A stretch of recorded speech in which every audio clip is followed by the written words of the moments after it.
십삼장 6절 7절 읽으십시다. 6절 7절 시작. 그 땅에 그들이 동거하기에 능력하지 못하였으니 이런 그들의 소유가 많아 서로 동거할 수 없었음이니라. 그러므로 아브라함의 가축의 목자와 롯의 가축의 목자가 서로 다투고 또 가나안 사람과 그리스 사람도 그 땅에 거주하게 되리라. 아멘. 아브라함이요. 여러분, 아브라함은 우리가 믿음의 조상이라고 하잖아요. 그러니까 우리 믿음의 조상이기 때문에 아브라함 한 사람의 이야기 속에 오늘 저와 여러분의 모든 것들이 다 들어있어요. 그래서 아브라함이 단순히 시작이라는 뿐만 아니라 우리의 모든 믿음이 다 들어있어요. 그래서 아브라함의 일생을 보면 어떻게 하나님께서 하나님을 전혀 모르는 사람을, 하나님을 모른다라기보다도 우상을 섬긴다고 그랬죠. 우상을 섬기는 사람을 어떻게 이제 진짜 하나님을 알고 믿는 사람으로 인도해 가는가. 그것이 아브라함을 통해서 보여지는 겁니다. 그러니까 저와 여러분도 다 우상을 섬기는 사람들이었죠. 우상을 섬긴다라는 것을 여러분 이상하게 생각하지 마세요. 그러니까 모든 사람들은 다 신적 의식이 있다고 그랬잖아요. 다 어떤 신에 대한 감각을 갖고 있습니다. 그래서 나름대로 신을 섬기는 거예요. 그 나름대로의 신이 우상이라는 겁니다. 그러니까 신의 이름은 다르지만 각자 동서고금을 막론하고 또 아주 옛날에도 시작부터 그렇고 지금까지도 계속 자기들의 신의 이름을 부르잖아요. 근데 왜 그걸 우상숭배라고 그러냐? 그 신이 예수님께서 가르쳐 주시는 하나님과 너무나 거리가 먼 거예요. 그래서 우상이라고 하는 거예요. 그러니까 우리도 다 이 세상의 모든 사람도 처음에는 우상숭배를 하는 겁니다. 직접적으로 우상에게 절하는 사람도 있고, 또 간헐적으로 이렇게 종교성을 가지고 하는 사람도 있고, 또 심지어는 이제 정말 무지하게 자기 자신을 그렇게 의지하는 사람도 있어요. 그러니까 사람에게는 신에 대한 감각이 있기 때문에 숭배적인 의식이 있어요. 숭배.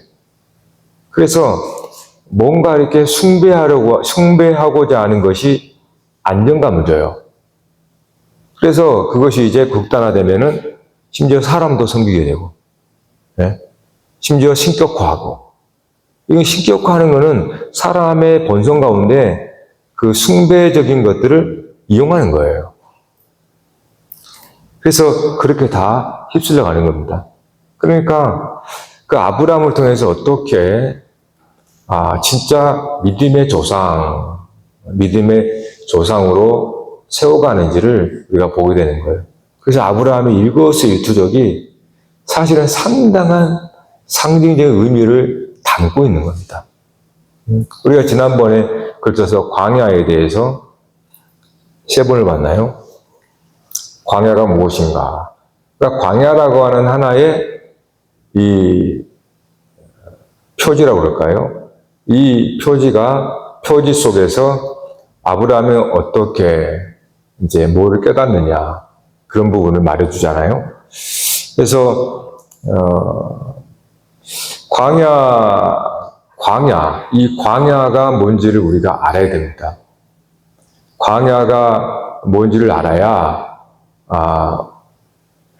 이 애굽과 같은 세상, 그렇죠?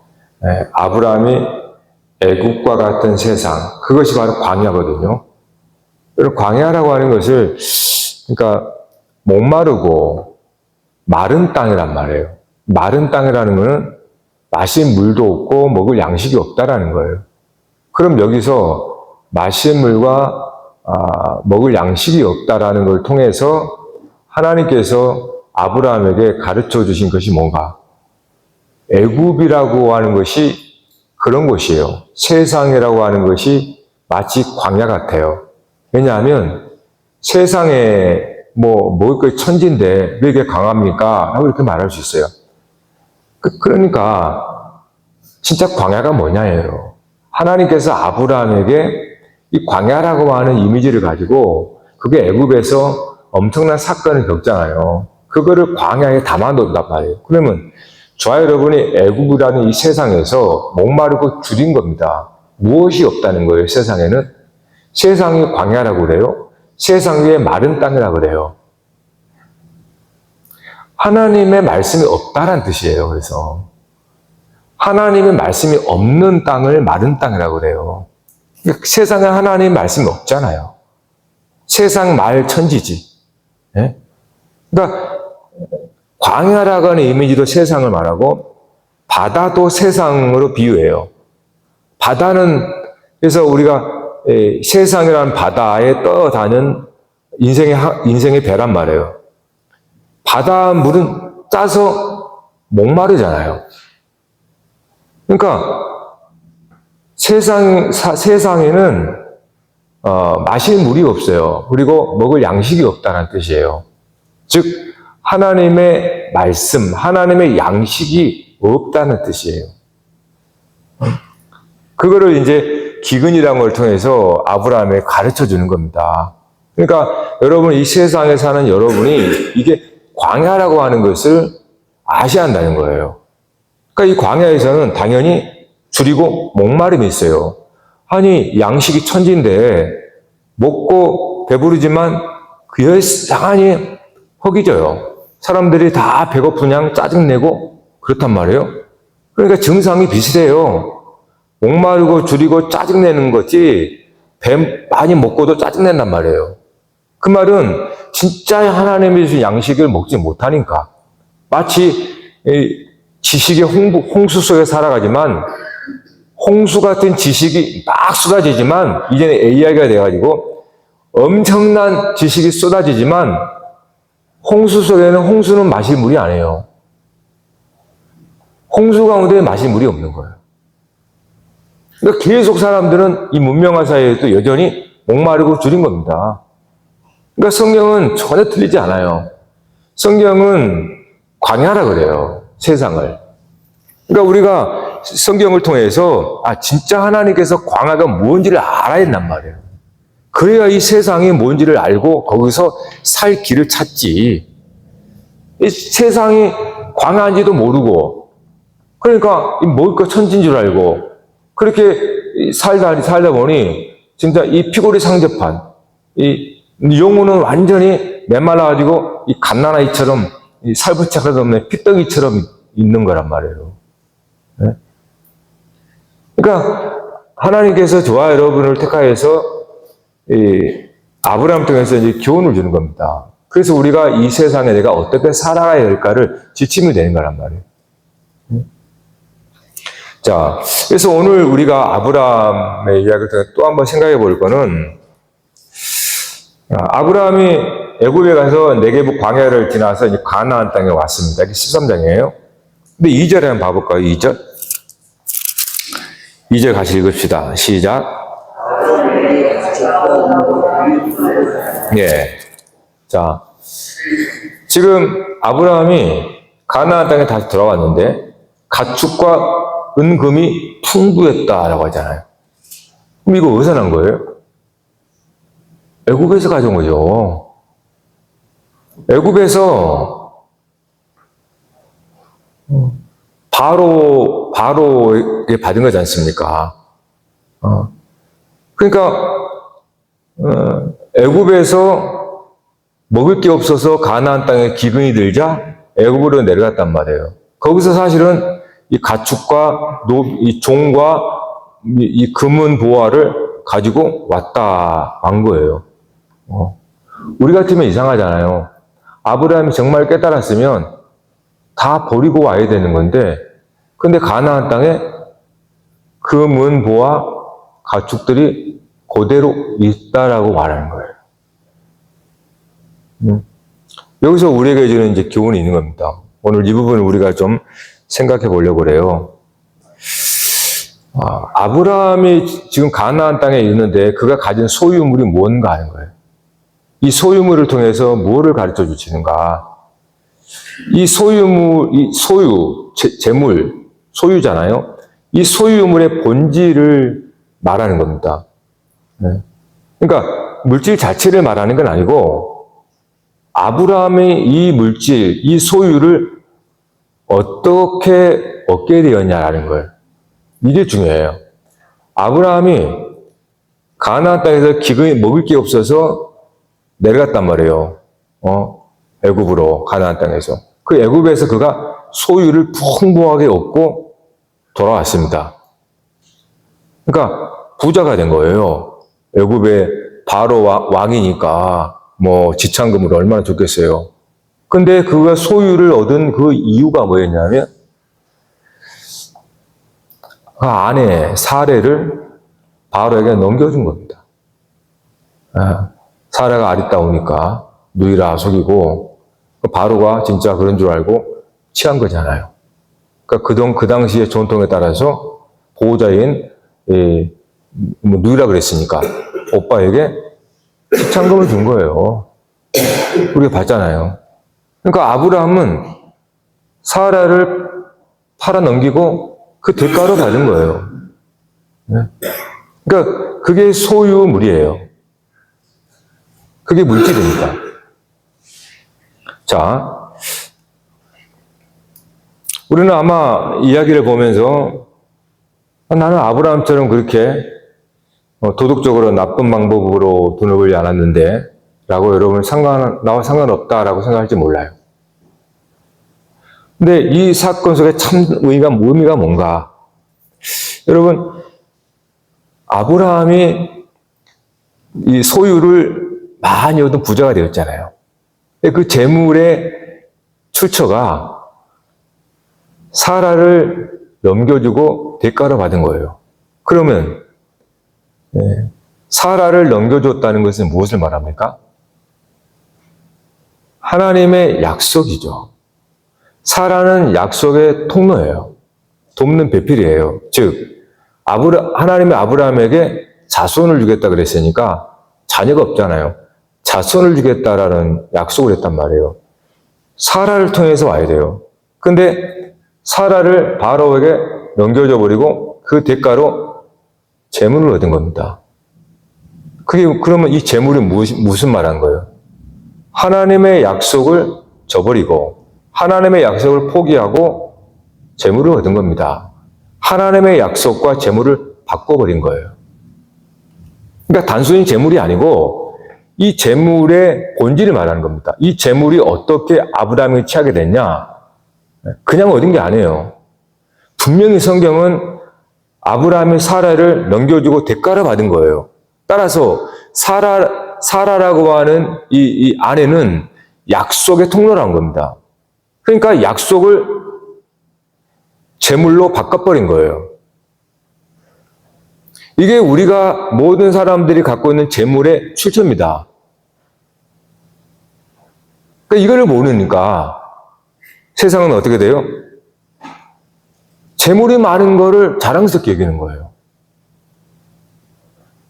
그러니까 아브라함을 통해서 사람들이 갖는 이 소유라고 하는 것이 무엇인가를 말씀해 주는 거예요. 그러니까 하나님의 약속을 이거를 저버리고 바로가 주는 재물과 바꾼 거예요. 그게 소유입니다. 소유. 그게 재물이에요.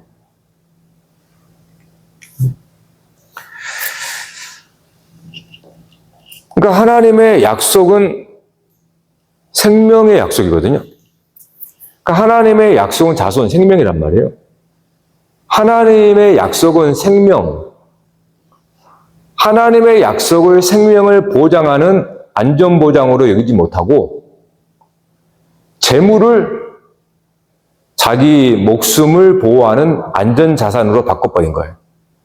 그러니까 하나님의 약속이 아브라함을 지켜주고 네가 어디 가든지 내가 너를 축복하면 축복하고 저주하면 저주하리라. 이 약속이잖아요. 그러니까 하나님의 약속을 붙드는 것은 하나님이 아브라함을 지키고 보호한다는 뜻이에요. 근데 아브라함이 이 사라를 넘기면서 재물을 얻은 것은 하나님의 약속에 의한 안전보장이 아니라 재물, 소유로 안전보장으로 삼은 거예요. 네? 그래서 이 소유와 재물이 하나님의 약속을 팔아버리는 것과 똑같다는 거예요. 네?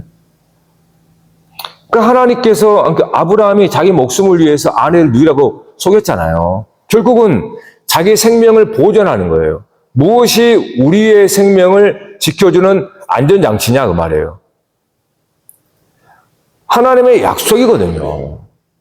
근데 기근이 들자 그거를 물질로 바꿔버립니다. 그러니까 물질이라는 것은 단순한 게 아닙니다. 물질이라는 것은 사연이 있는 거예요. 어떤 사연?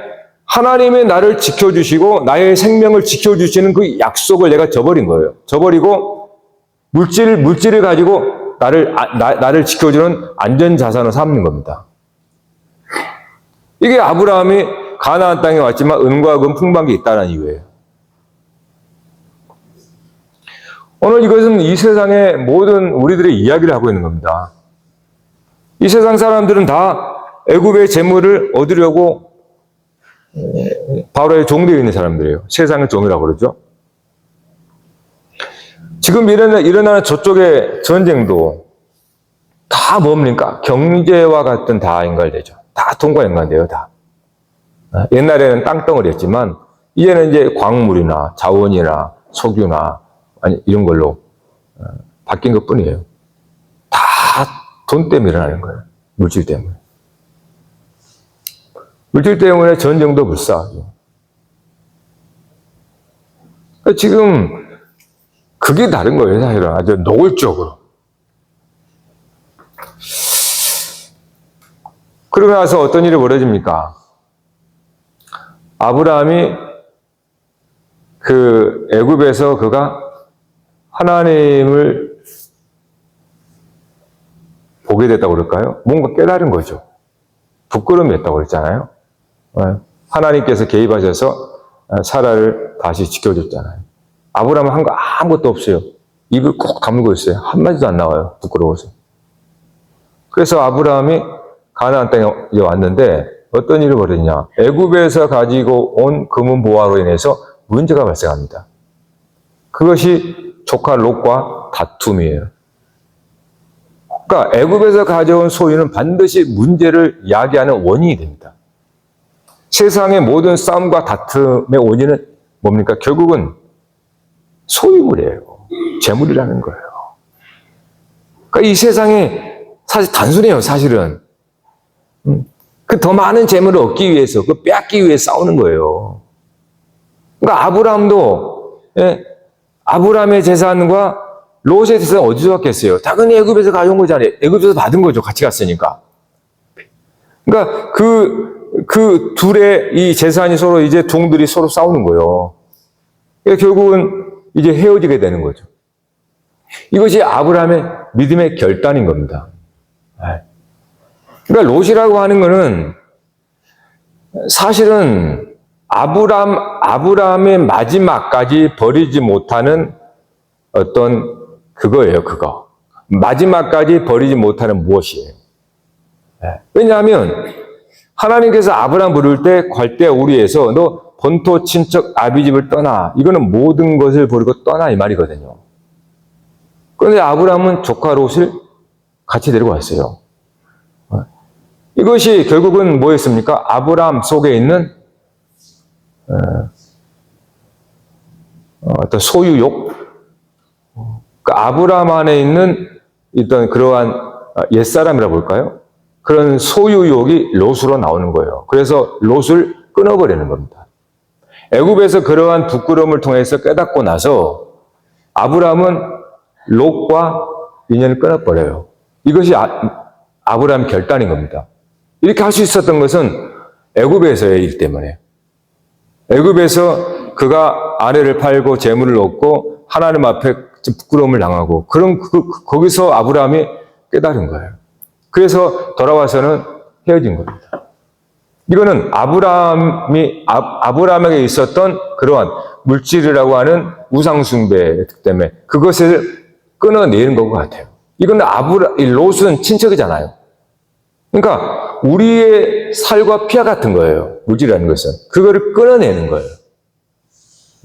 그게 롯과 헤어지는 이야기라는 말이에요. 그러니까 아브라함이 그 애굽에서 저와 여러분이 세상에서 그런 부끄러움을 경험하지 못하면 우리는 롯을 끊어낼 수가 없어요. 여러분, 사람이 가장 뭐라고 할까요? 사람이 가장 좀 숨고 싶은 게 이 부끄러움이거든요. 수치예요. 그렇기 때문에 그런 일을 향하면 그를 없애고 싶은 거예요. 그러니까 아브라함이 이 롯은 바로 자기 안에 있는 이 수치스럽게 만들었던 자기 안의 소욕이에요, 소욕. 네. 롯이 결국은 소돔과 고모라로 가잖아요. 그러니까 자기 안에 있는 이 소유, 재물에 대한 소유, 즉 하나님의 약속을 저버리고 재물을 자기 안전자산을 삼는 이러한 우리 안에 육신의 소욕이란 말이에요. 이 롯을 끊어내는 겁니다. 이 끊어내는 것은 부끄러움이 있어야 되는 거예요. 그러니까 내게 부끄러움을 주는 게 아니면 끊어낼 수 없어요. 그러니까 아브라함이 애굽에서 그러한 자기 하나님 앞에 정말 남자로서 남편으로서 아내를 그 돕는비를 팔아볼 이런 정말 이거는 부끄러운 거잖아요. 세상에서도 그런 부끄러움이 있었기 때문에 아브라함의 롯을 끊어내는 겁니다.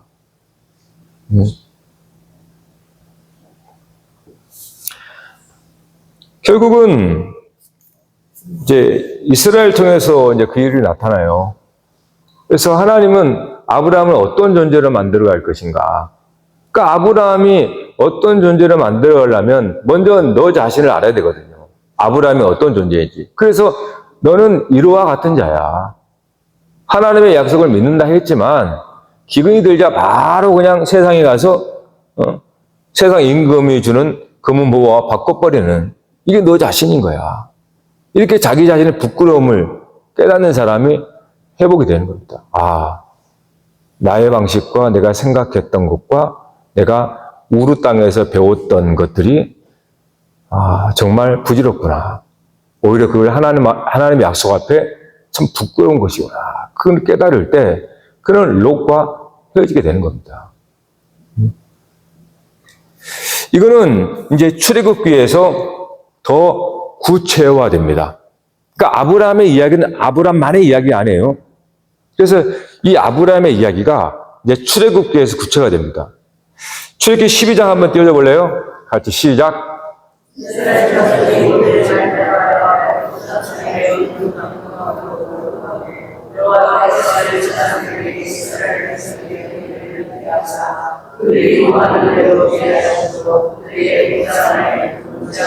자, 이 12장이 뭡니까? 출애굽이에요. 애굽에 나올 때, 애굽에서 나올 때 뭐라고 합니까? 이스라엘 백성들이 은금패물, 의복을 애굽에서 가지고 나옵니다. 똑같죠?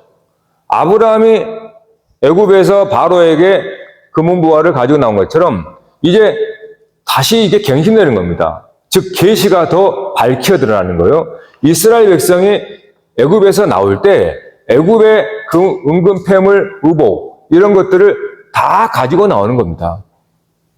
그러니까 아브라함을 알면 이스라엘이 보이는 거예요. 어떻게 할 것인가를. 그리고 우리가 보이는 거예요. 우리도 똑같이 그 길을 가는 거구나. 네?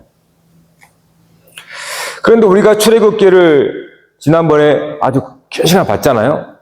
여러분의 출애굽기 딱 생각나는 게 뭐였어요? 성막이죠. 네? 봤잖아요. 출애굽기는 주제가 성막입니다. 3분의 2의 분량이 성막에 관련한 거예요. 자, 여기서 우리가 중요한 걸 알 수 있어요. 여러분, 성막을 만들 때 당연히 재료가 필요하죠. 그 재료들을 누가 냈습니까? 백성들이 냈습니다. 그러면 이스라엘 백성들이 어디서 받은 게? 애굽에서 가지고 온 은금패물, 그것들을 마음이 원하는 자는 누구나, 이렇게 모세가 그래요. 자원하는 마음이라고 그래요. 그렇게 자원하는 마음으로 헌물을 하게 하죠. 그 헌물을 가지고 성막의 기구들을 만듭니다. 그러니까 애굽에서 가지고 온 재물을 헌물을 통해서 성막을 지어요. 중요한 메시지죠. 우리가 얻은 재물이 비록 애굽에서 가져온 것이지만 하나님은 광야를 지나면서 이스라엘 광야를 지나면서 성막을 지어가게 한다는 거예요. 그 성막은 당연히 그들이 애굽에서 가져온 금은보화와 같은 것들을 자원하는 마음으로 하나님 앞에 내어드려서 그것을 가지고 성전의 여러 기구들을 만들게 되었잖아요. 그게 출애굽기입니다. 그리고 마지막에 성막이 완성되는 거 끝나잖아요. 네? 여기서 오해하지 말 것은 우리가 상당히 많이 오해를 하는데, 그러니까 여러분 오해했다 그래서 모를 때는 부끄럽지 않아요. 근데 내가 오해했구나 라고 할 때는 부끄러워요. 그때부터는. 그러니까 우리가 뭔가를 모르고 할 때는 담대합니다. 심지어 자랑까지 하고. 그런데 성경을 통하여서 그것이 얼마나 부끄러운지를 알면 그때는 자랑이 안 돼요. 부끄럽게 돼요. 겸손하게 된다 그 말이에요. 우리는 마치 헌물을 많이 하면 더 많은 물질을 줄 알고 마치 시드머니처럼 그렇게 하나님 앞에 헌물을 하죠. 그러면 안 돼요. 그거는 성경에 말하는 것과 완전히 배치가 됩니다.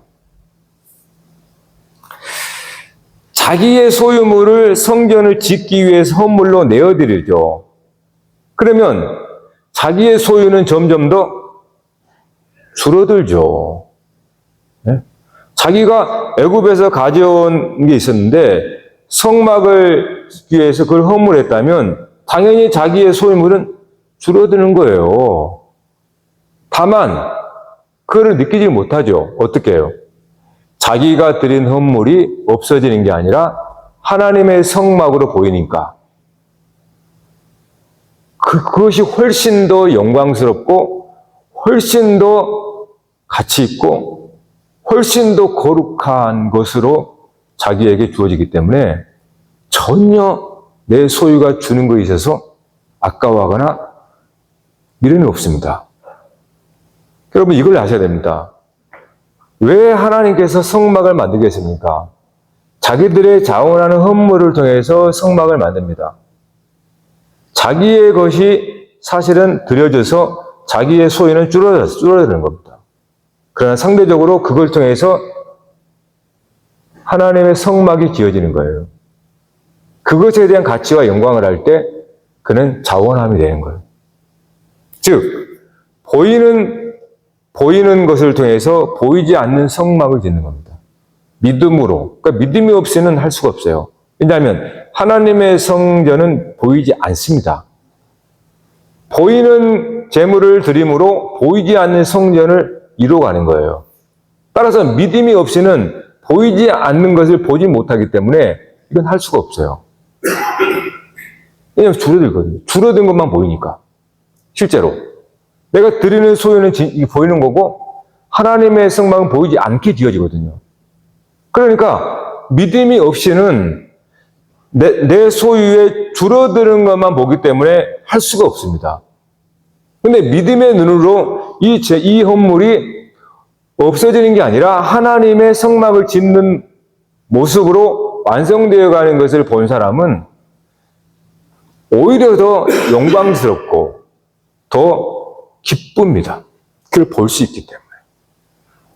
그래서 믿음이 아니고서는 할 수가 없는 거예요. 하나님의 어떤 일들은. 결국 이것은 뭘 말합니까? 아브라함이 하나님의 약속을 팔아서 사라를 팔아서 애굽의 소유를 얻었잖아요. 결국 이것을 다시 이 광야를 지나면서 어떻게 합니까? 다시 이것들을 내놓게 되잖아요. 근데 그것이 성막을 짓는 것으로 내놓습니다. 자, 이거는 결국은 처음으로 다시 돌아가게 만드는 거예요. 하나님의 약속으로 돌아가게 한다는 거예요.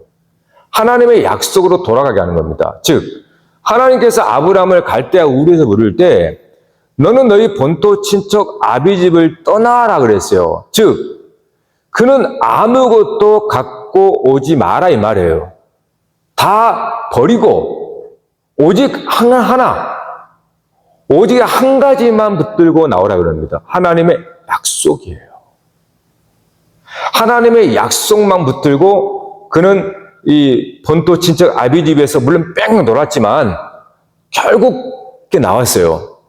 예. 마지막 롯까지 다 끊어짐을 해서 비로소 아브라함은 오직 약속만 남게 되는 거예요. 이것이 하나님께서 아브라함을 통해서 광야를 지나면서 하신 일이에요. 여러분, 우리가 믿음으로 살지 않으면요, 깜빡 속습니다. 우리들도 마찬가지예요, 여러분. 우리는 늘 입술로 공수래 공수고, 빈손으로 왔다가 빈손으로 간다. 이건 진리예요, 진리. 그러니까 하나님은 우리를 광야 같은 세상에서 그거를 알게 하는 거예요. 근데 그거를 깨닫지 못하면 나중에 낭패를 당합니다. 자원해서 해야 되는데 나중엔 죽음을 통해서 완전 다 뺏겨버려요. 여러분 죽으면 여러분 거 다 없습니다.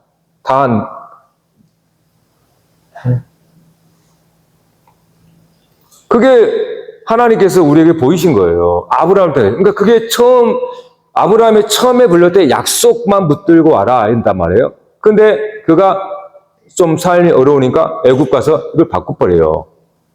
재물로, 소유로. 그게 세상이잖아요. 세상 사람은 다 이렇게 다 바꿔버린 겁니다. 하나님의 약속을 던져버리고 이렇게 바꿔버린 거예요. 이거를 나중에 누가 나타납니까? 에서가 팥죽 한 그릇에 약속을 바꿔버리잖아요. 장자권을. 네? 팥죽 한 그릇에 장자권을 팔아버려요. 똑같이. 그러니까 우리는 빈손으로 왔다가 빈손으로 가는 것을 이거는 대원칙입니다. 바뀌지 않습니다. 중요한 게 뭡니까? 자원함이에요. 그래서 하나님의 말씀을 깨닫고 자원할 때는 그것이 성전으로 지어져 가요. 근데 이거를 깨닫지 못하면 끝까지 이거를 움켜쥐다가 나중에는 한 방에 가요. 진짜로 억지로. 그러면 안 되잖아요. 그러면 안 돼요. 진짜로. 얼마나 사건 사고가 많습니까? 저들이 뭐 그날이 자기 부른 날을 알겠습니까, 여러분? 네? 근데 성경은 이것만 말하지 않아요. 출애굽기 32장에 가면 무슨 얘기 나옵니까? 금송아지 사건이 나와요. 그럼 금송아지를 뭘로 만들었게요? 당연히 애굽에서 가지고 온 금은 보화, 폐물을 꺼내서 만든 게 금송아지예요. 똑같이 애굽에서 가지고 온 그 재물, 우리가 세상에서 그렇게 가진 재물이 믿음으로 하나님 앞에 헌물을 드렸더니 보이지 않는 하나님의 거룩한 성전이 되기도 하지만 때로는 금송아지를 만드는 우상숭배가 됩니다. 재물이. 그래서 두 가지 같이 나오는 거예요. 근데 이스라엘 백성은 대부분이 우상을 만들죠. 그러니까 우상숭배하다가 멸망을 해요. 그러니까 아주 소수, 여러분이 소수가 되기를 바랍니다. 왜 아멘이 없어요? 남은 자가 되라고 해요. 남은 자. 좁은 길을 가는 사람 되라 이 말이에요. 네? 이스라엘 백성이 망하면서 그 남은 자들이 있었어요. 그들은 사실은 가난한 자입니다. 그렇게 나와요, 성경에. 즉, 소유로 팔지 않았다는 거예요. 애굽의 재물을 얻기 위해서 약속을 팔지 않았다라는 사람들이에요. 그래서 여러분이 이거 항상 그겁니다. 아브라함이 베델과 아이 사이에서 베델로 행했던 거예요. 그래서 오늘 말씀에 이제 베델로 다시 올라가죠. 베델은 하나님의 집이란 뜻이에요. 베델, 하나님의 집. 그럼 아이는 뭐라고 했습니까? 페어덤이라고 그랬죠. 그래서 롯은 어디로 와요? 아이성으로 가잖아요. 페어덤이로. 소돔과 고모라로. 불로 다 사그라져 버리잖아요. 아브라함은 애굽에서 이를 깨닫고 베델을 갑니다. 베델, 하나님의 집을 사는 거예요. 그것이 헤브론이에요.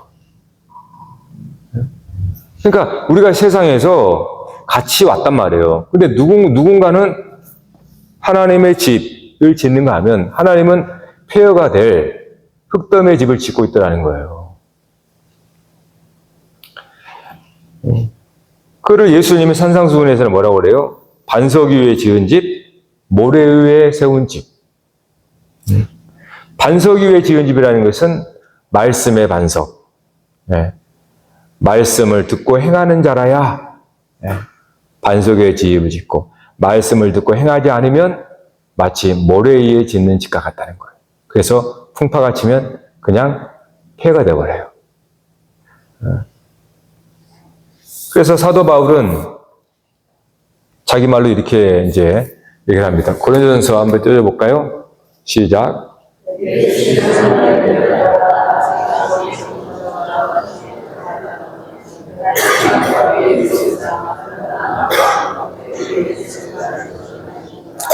이 닦아둔 것 외에 능히 다른 터를 닦아둘 자가 없으니 이 터는 곧 예수 그리스도라. 계속 각 사람의 공적이 나타날 터인데 그날이 공적을 밝히니 이는 불로 나타내고 그 불이 각 사람의 공적이 어떠한 것을 시험할 것임이라. 계속 자, 됐습니다. 여기까지 하고 13절까지 봐보면 사도 바울은 너희는 지혜로운 건축자라 그래요. 그러면서 금으로 어떤 사람은 금으로 은으로 보석이나 나무나 풀이나 지프로 이 터 위에 세우면 우리 모두가 지금 집을 짓습니다. 인생이라는 집을 짓는단 말이에요. 그래서 각 사람마다 재료가 달라요. 근데 마지막에 불시험이 지나갈 때 다 타서 재가 돼버리면 부끄럽다라는 거예요. 부끄러운 구원을 받는다 그래요. 불 가운데 구원받는다. 네. 그러면서 바울이 16, 17절 시작.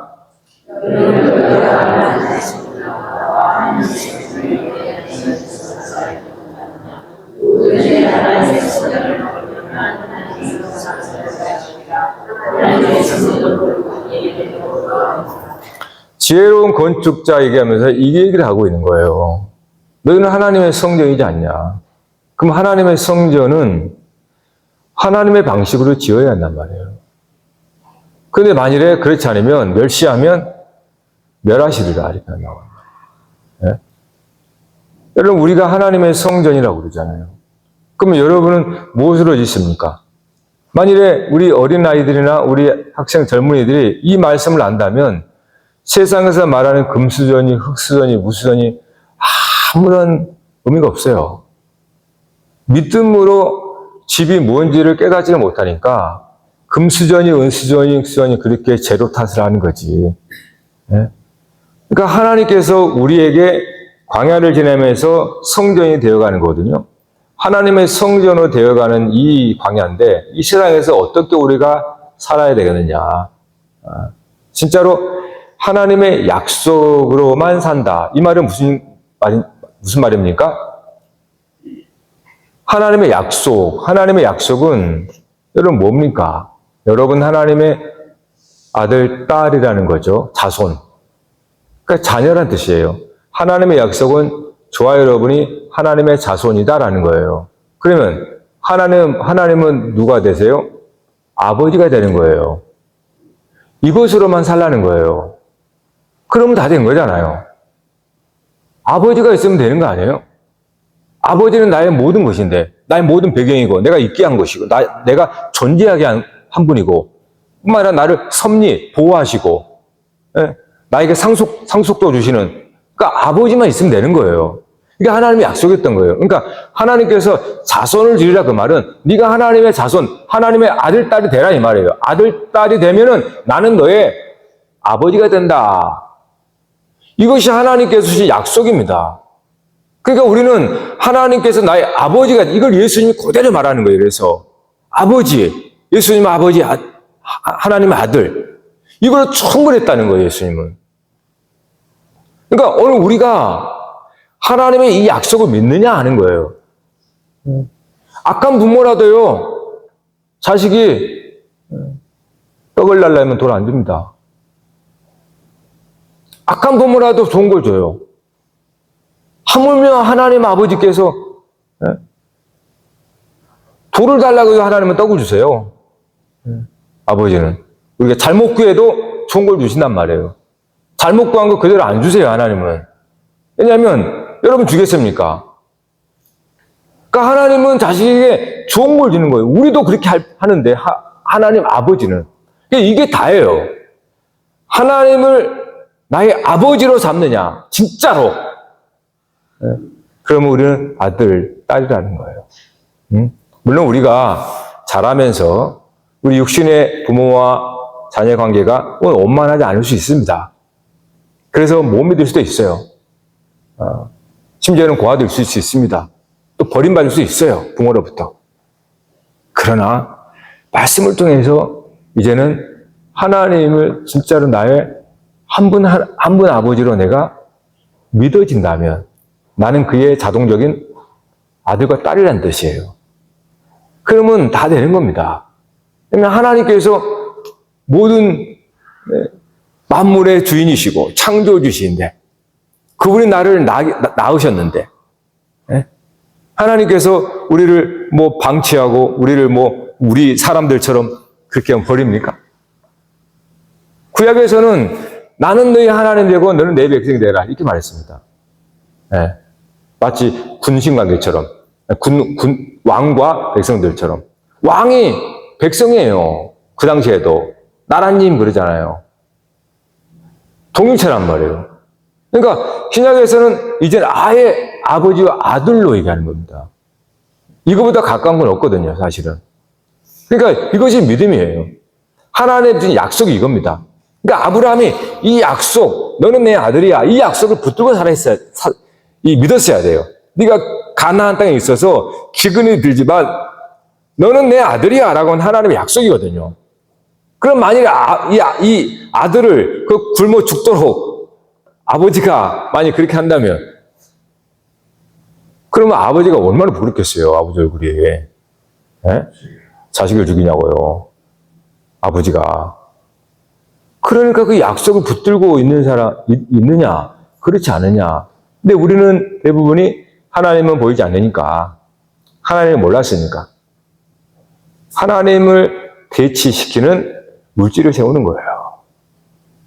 그것이 나의 안전보장이다 행하는 거예요. 사람들이 지금 온 세상에서 난리죠. 안전자산 이렇게 하면서. 그러니까 얼마나 우상 숭배하겠어요. 하나님의 골치가 아플 것 같아요. 하나님께서.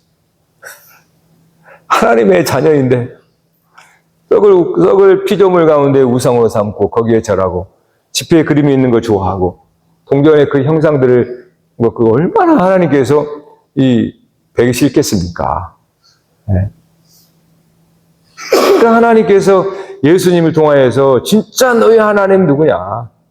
나는 내 아들을 독생자를 십자가에 죽이면서까지 아버지가 죽은 거예요, 사실은 진짜.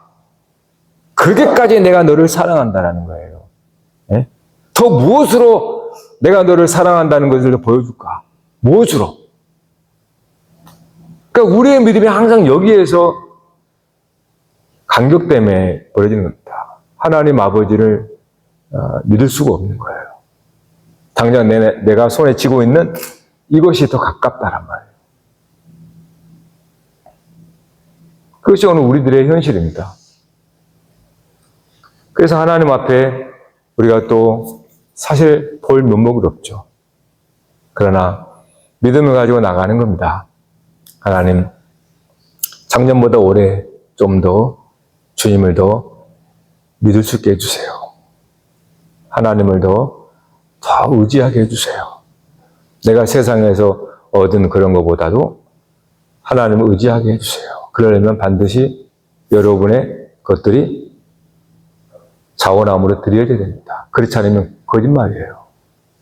네. 여러분 돈을 속이지 않는다고 그러죠? 네. 그렇습니다. 입으로는 되는 게 아니에요. 반드시 들어가게 되어 있어요. 그러면 그게 증거가 됩니다. 증거물이 되기 때문에 그건 표시가 되는 거예요. 만일에 우리가 이 세상에 살면서 그렇습니다. 여러분이 시련이라는 게 뭘까요? 왜 우리는 시련과 고난이라고 시험을 말할까요? 다 하나님께서 우리를 약속으로 돌아가게 만드는 거예요. 우리가 뭔가를 세상에서 성공하고 뭔가를 뭔가 많이 얻어보려고 하다가 낭패를 보잖아요. 네? 위험을 감수하면서 하다가 큰 로또를 맞으려고 하다가 그냥 한 방에 가잖아요. 근데 그런 사람이 만일에 다 잃고 네? 하나님을 만났다면 그가 잃어버린 게 아니에요. 그 잃어버린 것을 통해서 하나님을 만났다면 그는 하나님의 성막을 짓는 것에 드린 거예요. 그러니까 이렇게 하나님을 만나면 그는 다 잃은 게 아닙니다. 다 잃은 것보다 더한 비교할 수 없는 하나님의 성전, 하나님은 나와 함께하는 하나님의 자녀라고 하는 칭함을 받아요. 그러면 그가 잃은 게 맛있겠습니까? 그렇지 않아요. 그것이 우리가 세상에서 그래서 고난이라고 하는 것이 오히려 축복이 될 수 있다 이렇게 말하는 거예요. 축복이다가 아니고 축복이 될 수 있습니다. 왜냐하면 거기서 못 만난 사람은 셌거든요. 뭔가를 잃고도 하나님은 못 만나요. 그런 사람은 2번 죽는 거예요. 뭔가를 빼앗기고 잃으면서 하나님을 만났다면 그건 복이 돼요. 진짜로. 네?